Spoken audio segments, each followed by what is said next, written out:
I'm afraid I can't possibly live up to the introduction, but I'm stuck. Now, this book that Mike mentioned and Inga mentioned is a very important book, but I regret to say that those of you who have a desperate need for it will not find it in the museum shop. I checked yesterday, and they don't have it. So I recommend Amazon or Columbia University Press, and I get $1 on every copy, so I'd be grateful if you'd all run out and buy one. Now, in the book, the period I have called the Golden Age is roughly 1893 to 1919. I think we have to adjust the mic a little. Where do you want it? Just closer to you. So, Closer to me. Okay. I usually wear a mic attached to me, and I stroll back and forth across the stage when I speak, but they have a very large hole over there, and I was advised not to try it. Let's go again. I'm talking about the period 1893 to 1919. How does that sound? Okay. This is the era in which Chinese and Japanese art, much of it of superb quality, began appearing in museums across the country, much of it due to Freer and Ferguson, of whom you heard yesterday. Neglected thus far has been the creation of the magnificent collection at the Boston Museum of Fine Arts. I don't know if that's provincialism in New York or what that has to do with. This is the story primarily of Billy Bigelow, Edward Morse, and Ernest Fenollosa, whose picture you saw yesterday. This is the story of where serious collecting of East Asian art began, when the training of curators of East Asian art began, and when the foundations of Asian art historical scholarship and connoisseurship were established. Art collecting ceased to be rare in the United States after the Civil War, in the last third of the 19th century. Art, as distinguished from crafts, ceased to be perceived as a luxury inappropriate in a developing country. As the post-war economy boomed, wealthy Americans, the 1%, proliferated, and an art collection was perceived as one of the more ennobling symbols of status. And I think that's obviously still true today. It was also in this era that the first major art museums opened in the United States. We'd had museums earlier. P.T. Barnum and his contemporaries mixed a little art with a lot of show business, but the Corcoran, the Met, and the Boston Museum, all of which opened in the 1870s, were dedicated to the fine arts. Museums served both to educate the people, their ostensible mission, but also to demonstrate the largesse and taste of the private collectors who lent or donated art. In return, the museum curators, who were trained professionals, provided previously scarce advice on the formation of private collections. So collectors were theoretically less dependent on dealers. Now, I say theoretically because curators and art historians have occasionally been dealers themselves or received kickbacks from dealers whose wares they promoted. One point worth keeping in mind is that although art exists without art critics or art historians, it's unlikely to be much valued until they have approved it. Now, the Boston Museum did not set out to be a repository of Asian art. Initially, its first curator was given $2,000 to go to Philadelphia to purchase art. And this was art that was supposed to advance artistic design in Massachusetts industry. And on his way out the door, he was also authorized to bring back works especially characteristic of countries little known. And he returned with a couple of Chinese bronzes and some Japanese odds and ends. The real breakthrough came a few years later when the museum reported the loan of the unrivaled collection of Japanese and Chinese embroideries, lacquers, ivories, and swords belonging to Dr. William S. Bigelow. It was Billy Bigelow, with his great China trade fortune and influence among Boston's elite, who almost single-handedly committed the museum to acquiring its preeminent reputation in Asian art. Bigelow developed his interest in Asian art in the 1870s while he was living in Paris.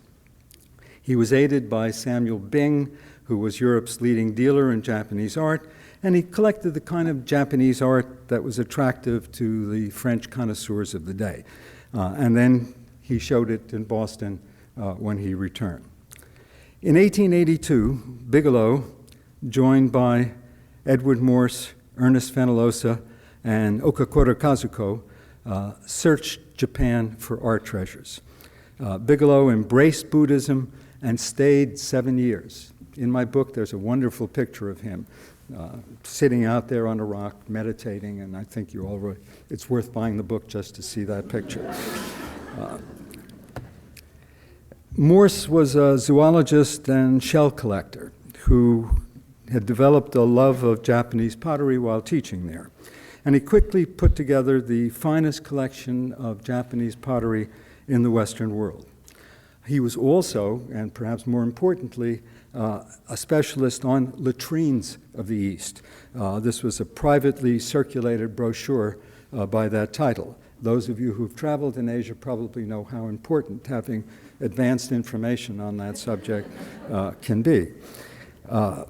Fenollosa had been recruited to teach philosophy and political economy in Japan, and he quickly became attracted to Japanese painting and prints. He bought heavily and almost certainly beyond his means, and he had to sell some to one of the Boston wealthy people, Charles Weld, another heir to a China trade fortune. Also, by 1884, Fenollosa had established himself as the foremost authority on Japanese art in the West. Okakura met him at the University of Tokyo. He became his interpreter and joined in his research expeditions. He was soon recognized as the leading Japanese authority on Asian art, especially Chinese and Japanese art. The point simply is that Bigelow surrounded himself with the best advisors available in the 1880s, and together they amassed an extraordinary collection. Now, while Bigelow and his entourage were touring Japan, the trustees of the Museum of Fine Arts in Boston decided in 1883 that original art was so expensive and funds so limited that, quote, purchases of original art must at present be the exceptions rather than the rule. In other words, they were showing copies and prints of old masters because that's what all they could afford to put up. Only 4 years later, they reported that they had the opportunity to obtain two of the choicest collections of Japanese art to be found in this or any other country. Just when the museum found itself unable to afford high-quality original art of European origin, when its holdings of American art were spare, it was offered Japanese art of the finest quality anyone in the West had ever seen, at a very modest cost to the museum. Bigelow had won the interest and financial support of Boston's elite, especially Weld. Morse's pots, Fenollosa's paintings, and Bigelow's collection would come to the museum, ultimately with Morse as keeper of the pots and Fenollosa as curator of Japanese art. Now, Fenollosa's behavior in the years that followed was illustrative of the danger of conflict of interest in the roles of curator, collector, dealer, art historian, critic. The story begins with an extraordinary coup. The monks of Daitokuji had put up the temple's collection of 12th century Chinese Buddhist paintings as security for a loan from a Japanese collector with whom Fenollosa was acquainted. He arranged to have the paintings, believed to be rare Sung dynasty, sent to the United States, where they were shown in New York as well as Boston. Ostensibly with the approval of temple authorities, 10 of the paintings were sold in Boston 5 directly to the museum and 5 others to one of its patrons, who eventually gave them to the museum. Curiously, 2 of the paintings were misplaced before the exhibition in Boston. They were never seen by the museum authorities or the other buyer when they made their selection.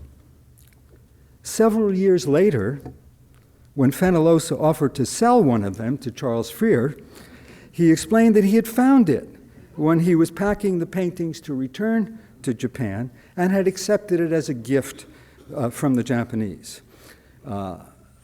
Still another painting from the collection appeared on the market and was purchased by Freer in 1907. All of the paintings that were returned to Japan were designated national treasures in 1908. Fenollosa was himself a collector, an occasional dealer of the art about which he wrote, lectured, and collected for the museum. As the leading authority on Japanese paintings, his valuations were critical, and he often had the first opportunity to select from among available works. He's looking at this work. Should he buy it for the museum or for himself? When he needed money after involvement in a sex scandal cost him his job, might he be tempted to promote precisely those works he wanted to sell from his own collection? In the early years of the 20th century, it became harder to find important Japanese works, and even harder to get them out of Japan. And scarcity drove up the prices. It was time to look elsewhere for great Asian art. Initially, the key player was Fenollosa's protege, Okakura.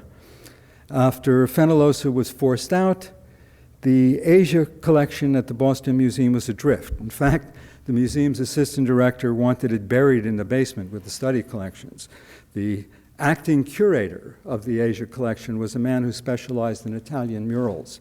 So you can see there was a problem going on there with this. At this point, Okakura arrives, 1904, as a member of the Imperial Archaeological Commission of Japan, assigned to examine the museum's Chinese and Japanese art with an eye to their preservation. He spoke excellent English. He was the master of all of the arts that Victorians assumed epitomized the Japanese gentleman. He wrote poetry. He arranged flowers. He taught the tea ceremony.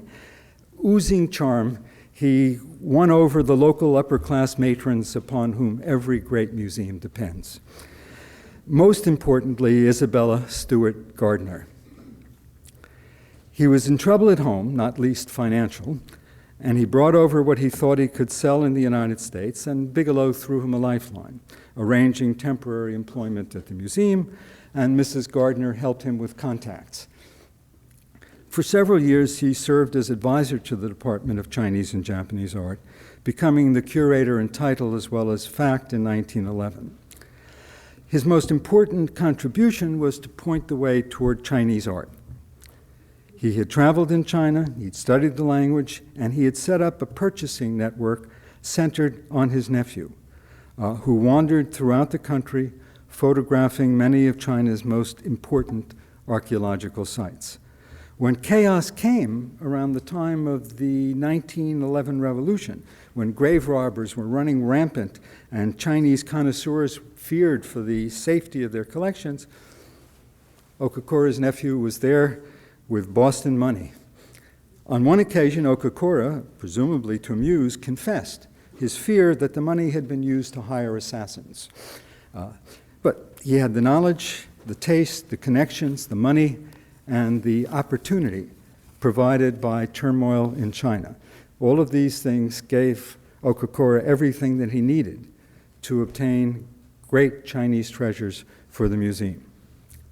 Now, some of the same trends can be seen in the collecting patterns of Charles Freer.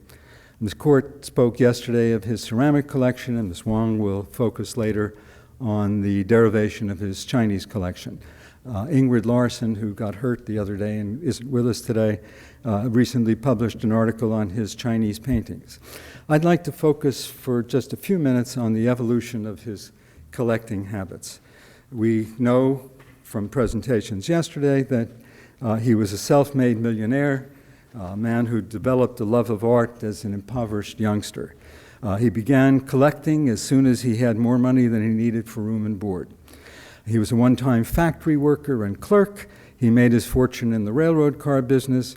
His biographer suggests that he then sought a cultural patina, beginning first with fine clothes, then books, and finally devoting himself to the study and collecting of art. Now, unlike most American collectors of his time, especially the nouveau riche, he made no effort to purchase European old masters or whatever was in vogue among collectors of European art. He started with a few modern European prints, moved on to contemporary American painters, then, as we saw yesterday, to Whistler in the late 1880s. Whistler pointed him towards Japanese and Chinese art. Now, later in life, Freer prided himself on the absence of European art from his holdings. In part, his habits may have been determined by the fact that American art was more accessible in his early years as a collector. In part, his self-image appears to have required him to distinguish himself from other collectors, to have an independent identity. And it was his quest for art that pleased him, that was affordable, and distinguished him from others that led him to Whistler. Now, 1892 seems to be a turning point in Freer's collecting. He bought enormous quantities of ceramics and paintings from Tozo Takayanagi, a Chicago dealer. It was a time when Morse, Fenollosa, and the Boston Museum were educating the art world to the superb quality of Japanese art available at reasonable prices. A marvelous time for a wealthy art collector to gain distinction by buying the works of which Morse and Fenollosa wrote and spoke. Later, when Freer and Fenollosa became friends, he refined his collection with Fenollosa's advice and discarded much of what he had purchased in the 1890s. At the turn of the century, as interest in Japanese art increased and the Japanese struggled to preserve their cultural heritage, Freer found fewer items of the highest quality available. He found that the law of supply and demand affected the price of art as well as the price of railway cars or beans, and he had to buy less. But at just this time, as he complained about the strains on his finances, his relationship with Fenollosa flourished. Freer had great respect for Fenollosa's scholarship, but he never forgot that he was also a dealer to whom the profit motive was not alien. Fenollosa had art to sell and excellent sources in Japan, but he also urged Freer to collect Chinese as well as Japanese art. Perhaps his greatest contribution toward the final shape of the Freer collection. Again, market considerations were at least equally as important in Freer's turn to China. Years after Fenollosa's death, he brushed aside an opportunity to buy paintings from an important Japanese collection, declaring that he was not adding to his holdings of Japanese paintings. Quote, having found it possible to buy at lower prices much finer examples by the early Chinese.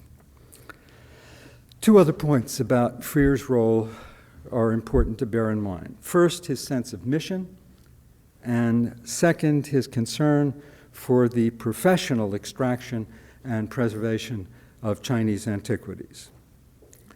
He wanted more people, more Americans, to recognize the beauty and importance of Asian art.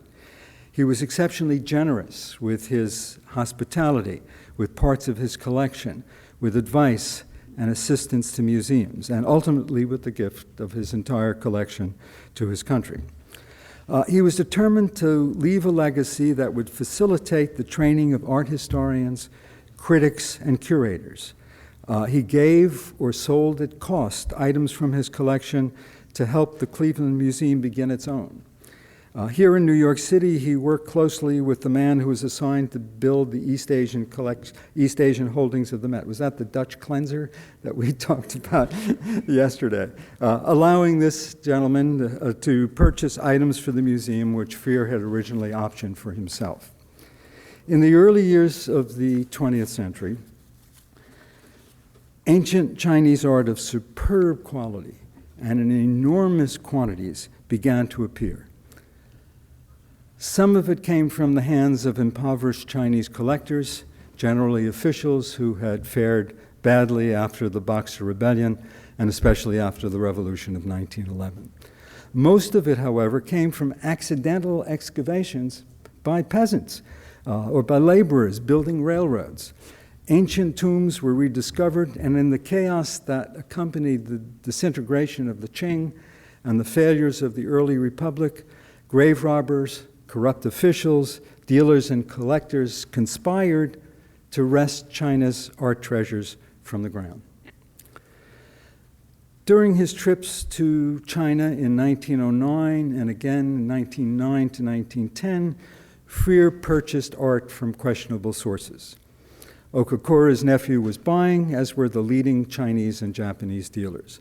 Langdon Warner would eventually win great notoriety among the Chinese as a plunderer, and is probably not much more highly regarded among contemporary American scholars.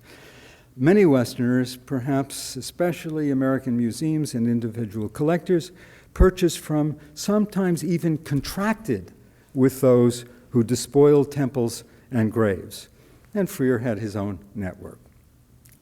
But Freer was appalled by the damage being done to artistic treasures by amateurs and determined to see that the removal of Chinese works from their original sites be conducted by trained and qualified archaeologists. Working with prominent Americans and officials of both the U.S. and Chinese governments, he planned to set up an American School of Archaeology in Beijing to train Chinese and Americans in the extraction and preservation of antiquities. The art objects were to be shared, a portion to go to a Chinese museum that Freer and his collaborators would subsidize, and the rest to be exported under American control to museums around the world. This plan eventually had to be abandoned as costs skyrocketed during World War I because of wartime inflation and because of unrest in China. In 1913, Freer and his other collectors lobbied successfully in Washington for regulations for the inspection of imported antiquities. Those of questionable provenance would be kept out, hopefully reducing the plundering. His biographer noted that Freer always felt the tension between the desire to possess great works of art and the need to preserve sites like Lungmen and Dunhuang, essential symbols of China's cultural heritage. When he traveled to China, the urge to collect usually prevailed. But as his energy failed and his fortune came to seem inadequate to compete against newcomers, new collectors, he became much more interested in preservation. Finally, I'd like to say a few words further about John Ferguson, although I can add little to Ms. Netting's remarks last evening, which pointed to his greatest contribution, awakening the Met to the possibilities of obtaining important Chinese masterpieces in 1912 and 1913. For my purposes as a student of international history of Chinese-American relations, his most important role was to serve as a mediator between the two cultures, one of a handful of Americans who could explain Chinese politics and Chinese culture to his countrymen. He wrote prolifically on Chinese affairs, education, politics, folk religion, and international relations, as well as art. American diplomats in China looked to him for advice, and he came very close to being appointed to the top diplomatic post in China. In fact, everybody thought he would get it in the Harding administration, but he didn't. The Chinese also valued him and his opinions. And it was as a mediator between the two cultures that Ferguson met many of the great Chinese art collectors and connoisseurs.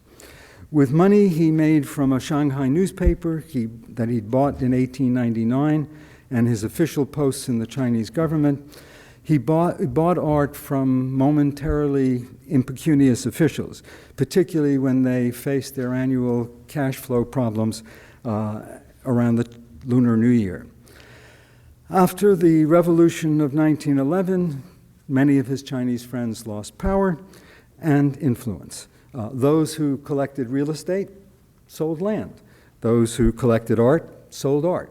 Ferguson knew them all and was in a position to buy for himself or for Freer or for other American collectors and museums, including, most importantly, the Met. When we move beyond the Golden Age into the 1920s, we move beyond the pioneers to the cultivators who developed the field of East Asian art in America. Men like John Lodge at the Freer and at the Boston Museum of Fine Arts, the son, incidentally, of Henry Cabot Lodge. And for color, the notorious Langdon Warner. China was in turmoil, racked by civil strife in the 1920s, and political events affected the collection of art and art collecting, and as it affected the finances of Chinese warlords, and as tensions were exacerbated between the Chinese nationalists and the outside world. Now, Lodge and Warner had competed for the curator post in Boston, and Okakura chose Lodge. The rivalry continued after Warner left the Boston Museum. His attractive personality always won him patrons, positions, and in later years, students whose love for him endured long after they realized the emperor had no clothes, or in this case, no eye for art. Freer was attracted to him and thought of him as a likely curator for his collection, but like Okakura, Freer became disillusioned with Warner and selected Lodge to look after his collection as well. Lodge renewed Freer's effort to establish a scholarly archaeological program for finding Chinese antiquities, to minimize the plundering of art objects, but his efforts bore little fruit. A major purchase of bronzes engineered by Ferguson for the Met in 1925 intensified nationalist opposition to the export of what were perceived as national treasures. In 1926, a Chinese warlord, Wu Peifu, with a magnificent collection of bronzes, was desperate for funds to keep his troops in the field, and he offered to sell to the Freer, but Lodge, although tempted, chose not to risk an incident. The taste of collectors, whetted by the uncovering of Chinese antiquities in the early 20th century, would have to be redirected in the 1930s. As it had been when the Japanese government began to restrict the export of art earlier in the century. And for contrast, we have Warner. Now, Warner had a profound respect for the Japanese people and their culture, which they reciprocate. But he was contemptuous of the Chinese, who he considered unfit to appreciate their cultural heritage. He did not scruple to walk off with as much of it as he could carry. He did not think foreigners should be prevented from carrying away art to countries where it would eventually end up in museums and be cared for and appreciated. This is an argument I'm sure familiar to all of you, aware of great art being neglected or destroyed in war-torn or failed states. And that's the argument every curator makes when he gets art that he probably shouldn't have gotten from one of these countries. He perpetrated his most memorable deed at Dunhuang in 1923. There he found the extraordinary chapels with painted walls that had been photographed a decade earlier. The frescoes were believed to be the most important remains of paintings from the 5th to the 10th century. And Warner decided to cut a dozen of these out of the wall, returning to the United States with some pitiful fragments. I saw one of these at the Harvard Sackler 20-odd years ago. He knew what he did was ethically questionable, and his apologia is wonderfully revealing. Again, something that will resonate with those of us of a certain age. His central argument was that he was destroying the frescoes to save them.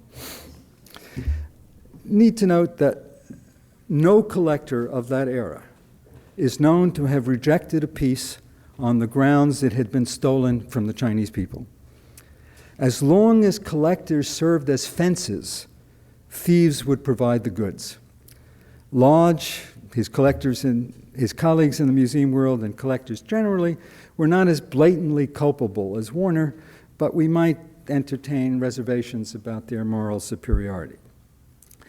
Were it not for the fact that collectors throughout the world were prepared to pay large sums for Chinese antiquities, the major dealers could not have afforded the daring thieves and elaborate networks necessary to extract these treasures and transport them abroad.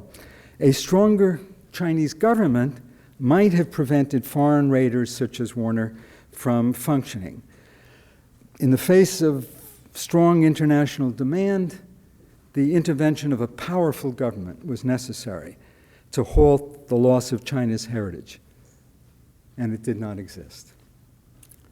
Now, moving on into the 30s, despite the Great Depression, this was a time of great opportunity for several museums, most notably the Seattle Art Museum and the Nelson Gallery in Kansas City. Both were able to take advantage of the impact of the stock market crash on wealthy collectors in Boston and New York, and of the continued chaos and war in China. Lawrence Sickman, who Professor Abe will have more to say about later, for example, purchased his most important pieces in the 1930s. Both cities benefited from having new and essentially empty museums and substantial acquisition funds for the 1930s. In Sickman, Kansas City also had a man perceived by the mid-1930s as having the finest eye in the business. He was able to persuade his superiors that he could buy thousands of fine Chinese works for the price of one Rembrandt. I promised Inga I would refer to Rembrandt today. In China, the government was confronted by Japanese invaders and communist rebels, and it had minimal ability to prevent continued plundering. The desecration of Lungmen, friezes from which can be seen at the Met and Kansas City, was probably the worst case.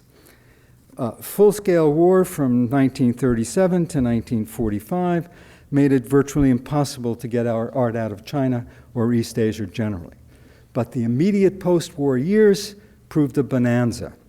Chinese and Japanese treasures came across the Pacific, pried loose by bayonets, hunger, and chaos. Wherever U.S. power reached, the curator, like the missionary and the businessman before him, took advantage of the opportunity in a devastated post-war Japan and grabbed.